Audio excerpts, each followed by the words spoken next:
Mga kapatid nating Muslim dumagsa sa Golden Mosque sa Quiapo, Maynila para sa pagsimula ng Ramadan. At para sa detalye, may live report si Cedric Castillo. Cedric. Yes, Igan. Good morning. Ngayong araw nga ang Hudyat o yung simula ng Ramadan para sa mga kababayan natin mula sa pananampalatayang Muslim.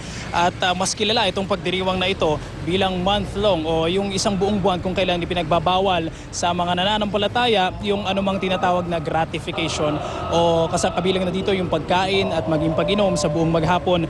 Kanina ay nasaksihan natin itong tinatawag na Salatul Fajr. Ito yung pang-araw-araw na pagsamba ng mga Muslim bilang salubong sa panibagong araw. Maliban dito ay wala pa namang ibang inaasahan na kaganapan dito sa may Golden Mosque sa Quiapo, Maynila na siya raw pinakamalaking mosque sa buong Metro Manila. Pero mamayang gabi bandang alas 6 kung kailan pwede na ulit kumain itong mga kababayan nating Muslim ay magkakaroon daw ng munting pagsasalo-salo sa labas ng mosque. Magpapatuloy daw ito hanggang sa susunod na buwan kung kailan sasalubungin naman ang pagwawakas ng Ramadan o yung tinatawag na Idil Fitr. Narito yung ating panayam dun sa isa sa kanilang mga imam. Ito ay isa pinakamalaking gantimpala sa amin ng magkapal. Regarding sa Ramadan, dumating sa amin. Pagsubok sa amin to hanggang saan ang tatag ng aming pananampalataya. Hanggang saan ang tapang ng bawat nananampalatayang mga Muslims. Isa lang ating pinanggalingan, si Eva at si Adan. At the same time, nagkadalawa lang ating pananampalataya. Pananampalatayang Islam, pananampalatayang Kristyanismo. But the truth is, isa lang ang ating patunguan kung paano natin kikilalanin ang totoong may kapal. O Igan, para naman dun sa mga kababayan natin na gustong pumunta dito sa bahaging ito ng Quiapo para sampulan yung mga tinatawag na delicacies ng mga Muslim. Nagkalat dito yung mga food houses kasi ng mga Muslim. Bukas itong mga tindahang ito ngayong araw nito o kahit sa duration nitong Ramadan para nga matikman natin yung mga pagkain nila para naman dun sa mga kababayan natin na hindi kabilang dun sa pananampalatayang Islam. Igan? Maraming salamat, Cedric Castillo, nagulat live mula sa Maynila.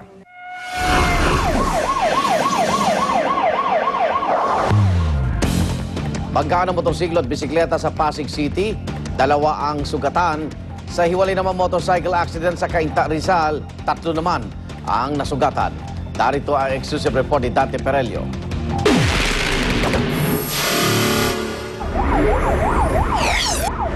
Pasado alas 12 kaninang madaling araw nang magbangga ng isang motorsiklo at bisikleta sa northbound lane ng C5 flyover sa Barangay Bagong Ilog sa Pasig City. Nagtamo ng sugat sa kaliwang binti ang sakay ng bisikleta na si Robert Acibes. Tagtag naman ng galo sa mukha ng rider na si Rodolfo Lanuza Jr. Binigyan sila ng paunang lunas ng Ugong Special Rescue Unit bago dalhin sa Rizal Medical Center. Mabilis ang pangyayari kasi pauwi na ako nasa may tabi ako bigla na lang yun na nga nangyari, bigla sumalpok ako na lang doon sa motor, siya pala yung nakabangga sa akin. Tumanggi namang magpa-interview si Lanuza pero inamin niya na nakainom siya. Sa Mapandan Street, Barangay San Juan sa may Cainta, Rizal, sugatan ng 3 tao matapos ring magsalpukan ng 2 motorsiklo. Nag-overtake raw kasi ang motorsiklo na ito at nagkamali ng kalkulasyon kaya bumangga sa kasalubong nito. Nakainom din daw ang isa sa mga rider.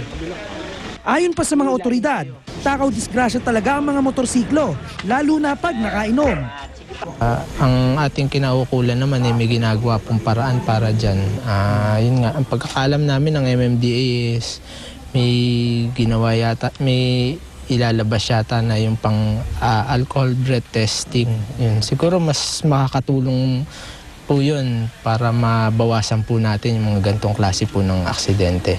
Para sa unang balita, Dante Perelio reporting. Isang lalaki ang binugbog sa Barangay Batasan Hills sa Quezon City. Matapos gulpihin, tinangay pa ang kanyang motorsiklo. Narito ang report ni Oscar Oida.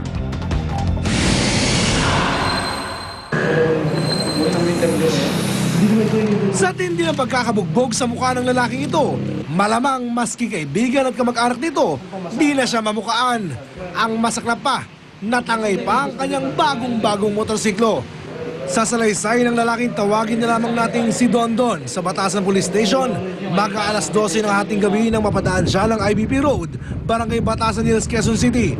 Lula ng kanyang brand new Honda RS125 na may plakang 5931TT. Sa di malamang dahilan, bigla raw siyang kinat ng isa pang motorsiklo. Tapos hindi ko na kasi nakilala yung parang may bumahan sa akin na gano'n. Anong ginawa? Hindi ko na alam kaya. Tinanong ko eh. Magkano yung mukha ko, di ba? Ang walang kasing lakas na sapak na buong tinanggap ng kanyang pisngi ang tangi raw niyang natatandaan. Nang magkamalay siya, bukod sa basag na ang kanyang mukha, wala na rin daw ang kanyang motorsiklo. Hindi, ang alam ko lang kasi ganun, parang may sumuntok sa akin. Bong. Isang suntok ko lang, pero di ba? Tapos pagkatapos nun, wala na. Ayon sa mga pulis, posibleng na biktima ng riding in tandem si Dondon. Pero duda rin sila sa kwento nito dahil sa mga ibang galos na parang mga sugat ng pagkakasemplang. Hindi, puro ano to eh, oh. Abrasion eh, gas-gas eh. Isa lang ang contusion nito, yung bukol niya, isa lang. Baka ang alam ko yung pagkakatumba niya. Kung nasuntok man siya, natumba pa uli, lalong tumama sa simento, kaya medyo namaga. Napag-alamang galing sa inuman si Dondon. Posibleng matapos sumemplang. Nawala ng malay si Dondon, nadaanan na mga mapagsamantala at tinangay ang kanyang motorsiklo. Pagkatumba niya, pagkamalay niya, siguro, baka mga bystanders ang kumuha ng motor doon. Pakiusap ni Dondon sa mga nakakita at makakakita umano sa kanyang motorsiklo. Ipagbigay alam daw kaagad sa pulisya. Ito ang unang balita sa Quezon City. Oscar Oida, reporting.